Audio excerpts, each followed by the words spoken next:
Hey guys, Luke here and welcome back to episode 2 of my English Road to Glory on Rugby Live 3. We are playing with Oxford United, and this is one of my favourite series to play. It's just something so different, and if you haven't seen episode 1, I'll highly suggest you go back and check it out. Kind of a little bit of an introduction to the series, plus I just talk about the league in general and my plans for the series, seeing as I didn't do a proper sort of announcement video for this series. But as you can see in the lineup, it's something I talked about last episode. There are a lot of players who play in the Super League who find themselves in this side as well. I don't know if they're duplicates or if they literally just get taken out of their side. But Scott Moore, someone I noticed. Also the fullback, you see Luke Dawn on the bench there, has played in Super League. I'm pretty certain. I'm pretty sure he actually might be an Australian who plays in Super League. But I think it was Jordan Tansey in the fullback position.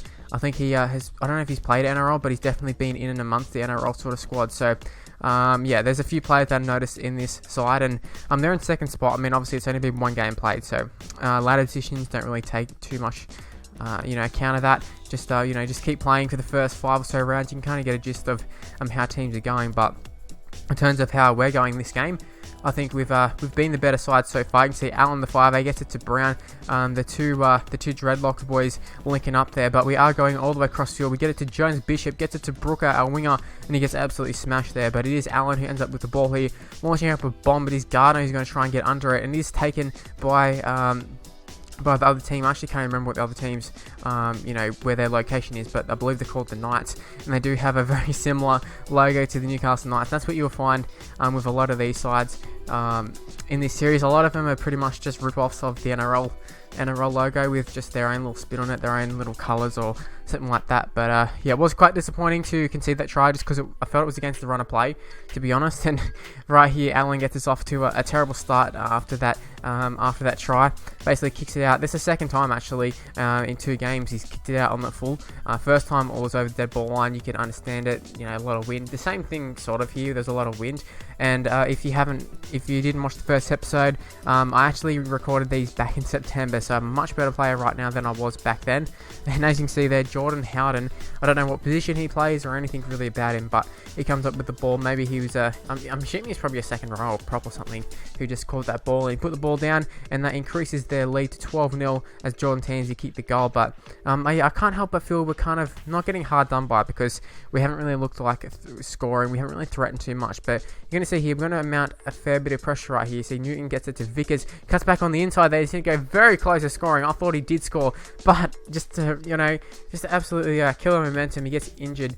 I didn't catch what it was he actually got injured by, but absolutely killer for us. I think he might be one of our better players as well.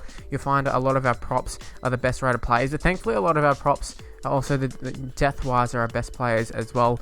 So replacing them isn't a huge deal, but obviously you'd like to have in a side that has very few 70 rated players. You'd like to have all of them available. Now this is looking like a really, really nice play. Up until that point I absolutely blew it. I didn't know whether to go for the short pass, whether it would go to the right player.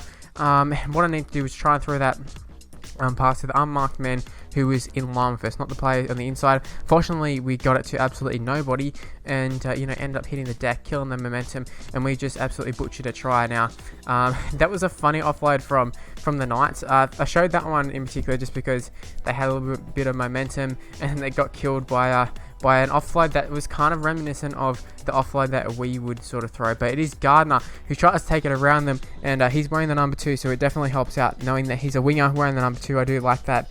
But at the same time, needs to do a lot better there.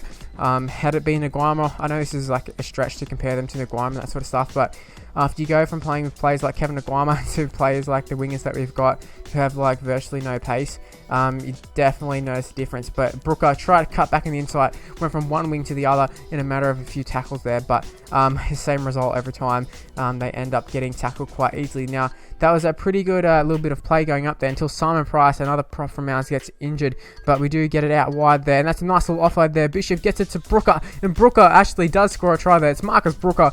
Man, I was just talking about as having no speed than that. That might not have the speed, but he had enough speed to get to the line there, and that was a great little finish in the corner. So good stuff there. We're back in the game. Denny Allen as well kicks the goal. Much improved effort considering his last attempt last game was way off there, but He's got the fullback to beat and he can't do it. Morris comes up with pretty good tackle. I think it's John Morris, by the way, not Josh Morris. So don't go thinking it's J Moz, but we can still use the same nickname. J Moz will use for him. Now we did have an opportunity right there to win the game. Couldn't do it. I think it was a bit of a stretch that we could go the distance in this one. They were just too strong. York City way too good. There we finally get a location on them. The York City Knights with the New South Wales logo, or the Knights logo as well, I should say. But there are the injuries. Out for a long time. Vickers, shoulder bursitis, out for 60 days. I think I had Elijah Taylor have an injury with the Tigers for that for 60 days. And I don't know how long he was out for then. But Steve Price, I think it was, he's out for 15 days. So not too bad, but an ankle sprain. I mean, nonetheless, that's 2 weeks out at least. Depending on when we play, so that is a little bit annoying, but yeah, what can you do? There's like really nothing I can do about it, apart from just make sure I get the subs in earlier, and at the time I couldn't really do it. I mean, I can't just stop the game and just say come on subs, because you got to wait for a break in the play. Now coming up against this side, I don't even know exactly what side it is at the time being, but looking at their team lineup, I don't really recognise many people, but for us, you would have seen the players coming in: Tom Davies, Carl Dans, I think it was, in the prop position. I don't know who came onto the bench, to be honest, so apologies for that, but yeah, going into this game, I was confident we can get a win. We're just looking for our first win. It's got 0 from 2, which is something we're a little bit foreign to, especially in Rugby League Live 3. We don't lose too often. I just don't lose in general too much on video games, so I was getting a little bit frustrated at this point. I do remember, like, whenever I concede a try, letting out, a few curses, cursing a fair bit in these sort of games, just because it was so frustrating. It felt like there was nothing I could do sometimes. And also, you will notice, this is something I should have mentioned in the first episode as well, but you will notice a lot of kit clashes in the Super League, in this, just in general, in the English League for some reason. And it is something they really need to fix, like majorly, like really fast. This happened in September. We're currently in late January when I'm recording this. Still no patch, still no nothing. So I'm not sure what exactly is going on. But as you can see here, J Moz trying to head across field there. Our fullback didn't have the pace. He doesn't really have much pace in general. But Barlow jumps out of dummy half, finds a space on the edge there, and we just got to draw on pass here. Brooker's got to beat the player, and he does. Cuts back on the inside there. Talking about him having no pace in the first game, he showed quite a little bit of a toe just there. Mark Brooker cut back on the inside beautifully and takes it around the fullback. But that was great work from the hooker to recognise that there was a lot of space out there wide, because chances are they would have went to the other side mostly, but for some reason we decided to just go that side, and it worked out perfectly for us. Now we had quite a good little play building up just there, and as you can see there's an offside player there. It was James Bishop.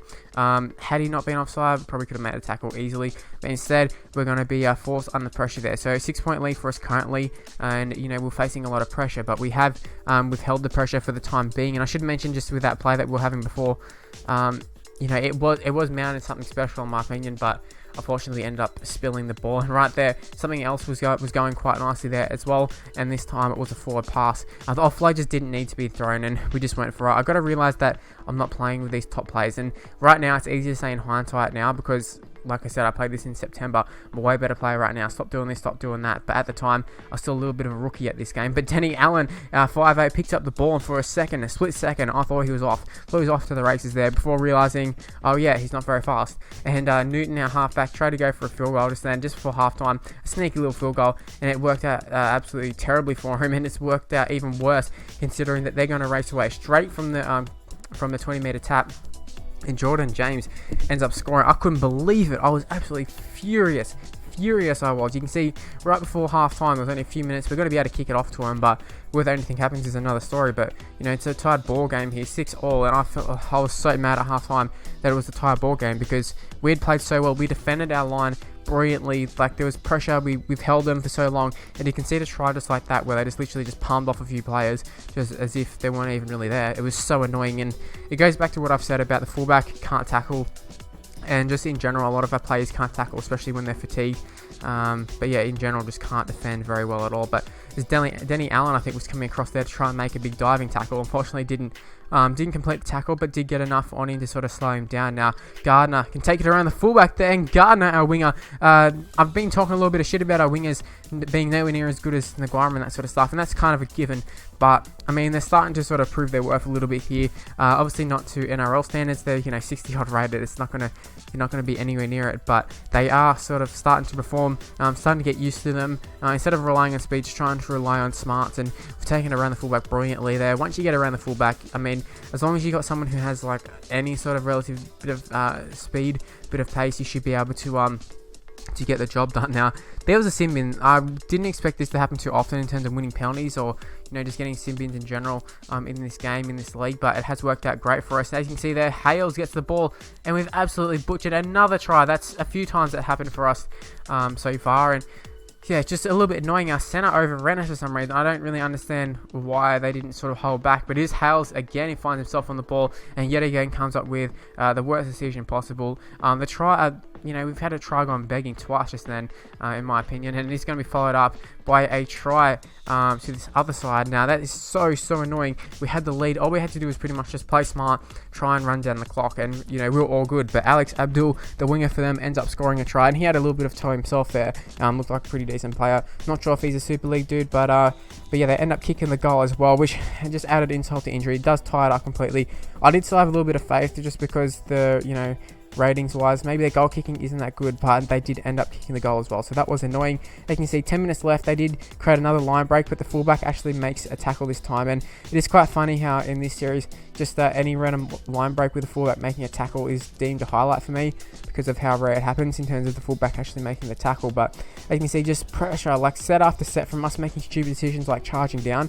It's absolutely killing us at the moment, but it's 5 minutes to go. You can see our players out on their feet, probably an injury coming up very soon. You can see Tom Davies, prop, probably one of our best props. They just all keep going down with injuries, and as you can see right there, Abdul scores his second try of the game. I don't know why he was so far infield, but he was, and lucky for them because he's ended up maybe winning the game for him. There's not very long left on the clock, but we're going to have to go for a short kickoff. It's 2 times in 2 games, I believe. We went for the short kickoff last time. This time it works out good for us. So we've got the ball here, 30 metres out. What can we do with it? We're going to hit the left-hand side, take it up with Davies, and he throws an absolutely terrible pass there.